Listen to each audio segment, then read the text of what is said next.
Since its announcement at MWC 2017, I've had my eyes on the Nokia 5.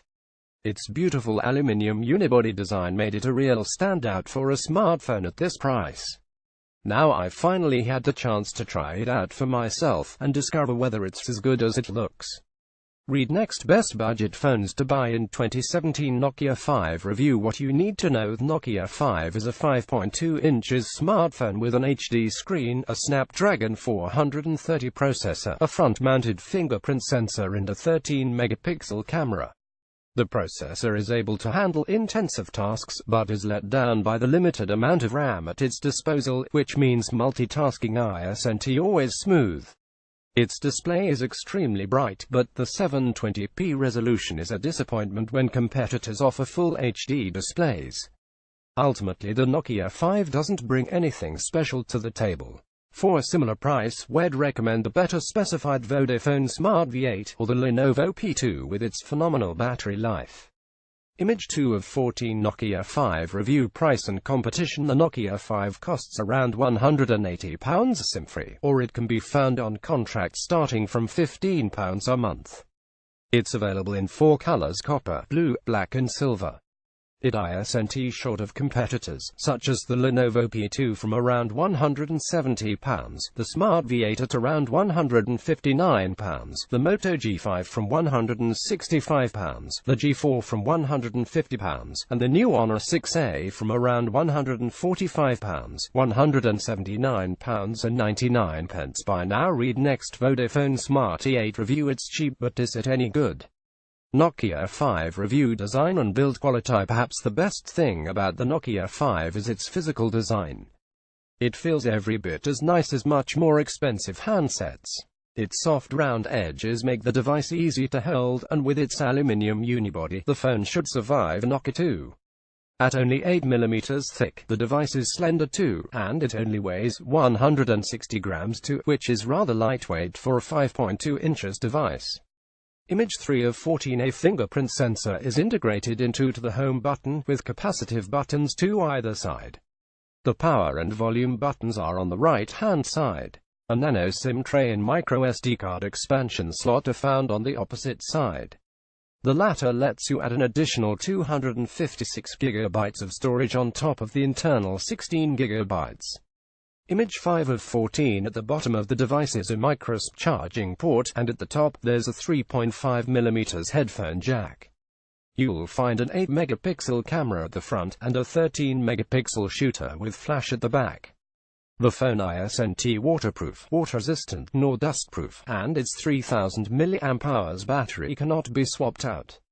Read next: Alcatel Pixie 4.5 review. How good can a £59 smartphone be? Nokia 5 review. Displayed: Nokia 5 has a 5.2 inches HD 1280 by 720 IPS display, topped with Corning Gorilla Glass. That's a lower resolution than you'll find on the Vodafone Smart V8 and Lenovo P2, and it results in a low 282 pixels per inch pixel density, which makes text look a little less sharp than on rival devices. Image 4 of 14. On the plus side, the screen is extremely bright. Tested through the i1 Display Pro, it reached a searing 578 cdm2. It's one of the brightest displays I've laid my eyes on, so even in the midday glare you won't have any viewing problems. For comparison, the Lenovo P2 achieves a maximum of only 326 cdm2. The IPS display also has good color coverage, hitting an impressive 92.8% of the sRGB gamut. Color space: colors look vibrant and pop to life, and color accuracy isn't half bad either, with an average delta E of 2.89.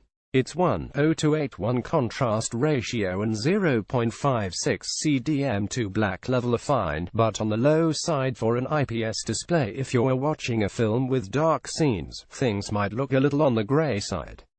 Read next: Vodafone Smart Prime 7 review. A £75 bargain. Nokia 5 review. Software: unlike other manufacturers that insist on customizing Android and pre-installing a bunch of their own apps, Nokia has gone the purest route.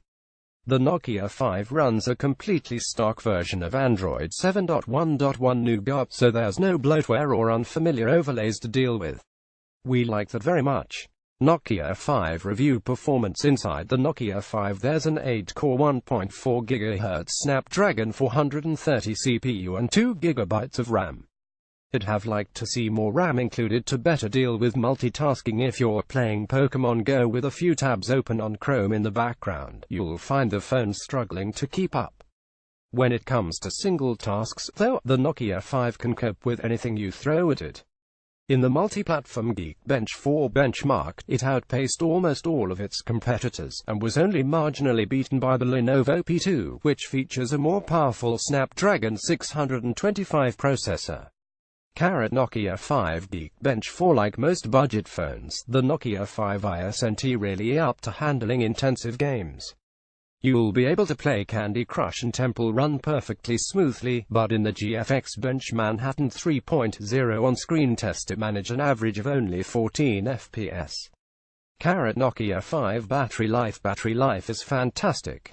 The Nokia 5 lasted 14 hours 53 minutes in our video rundown test, so it'll get you through a day of use. For comparison, the Moto G5 lasted 11 hours 51 minutes in the same test, while the Lenovo P2 that leads the way with a staggering 28 hours 50 minutes. Read next. Alcatel Population 4 review promises much but fails to deliver. Nokia 5 review. Camera. Nokia 5's rear camera is a 13-megapixel model with a f2.0 lens. Detail is good, and there isn't any noticeable smearing, but with default settings, things can come out looking rather drab. For example, see the image below of an overcast day. The building looks dark, there are lots of shadows around the trees to the right-hand side of the image, and the glass room on the left-hand side is quite hard to distinguish. Image 9 of 14 karat without HDR enabled. Colors are rather dark, but image detail is good. Happily, when you toggle HDR on, images suddenly come to life. Everything becomes a lot brighter and colorful. Comparing the image below with HDR and the image above without HDR, you'll see the trees are a lot greener, the building at the foreground has a lot less shadows, and the glass at the left-hand side looks a lot better. Image 10 of 14 karat with HDR enabled. The image is a lot more vibrant and accurate. Unexpectedly, the Nokia 5 camera does suffer a little from lens distortion, which isn't something I've noticed in other sub-£200 smartphones. In the HDR image below, you'll be able to notice the BT tower is almost like the Leaning Tower of Pisa. If you'll be taking a lot of landscape shots with the Nokia 5, you might need to use an app to correct them after the fact. Image 12 of 14 karat lens distortion occurring on the BT tower to the right-hand side of the image. Low light performance isn't the best either, with a lot of image noise obscuring detail. Turning on the flash improves the lighting and gives you much sharper pictures, but unfortunately, it also gives everything an unwelcome blue tint. Image 14 of 14 karat in low light. The camera struggles to keep image noise down. Image 13 of 14 karat shot taken with the flash can come out with a blue cast red. Next, Lenovo P2 review. The best smartphone battery life. Nokia 5 review. Verdict. The Nokia 5 is an attractive phone, but it lacks a standout feature that would justify choosing it over other phones in this price range. Its biggest strength is the extremely bright screen and its impressive battery life, but that's not enough to swing the deal. Instead, we suggest you stick with the Lenovo P2 that offers better battery life for Vodafone Smart V8, which is speedy. Both great sub-£200 phones that really does stand out from the crowd. £179.99 by now.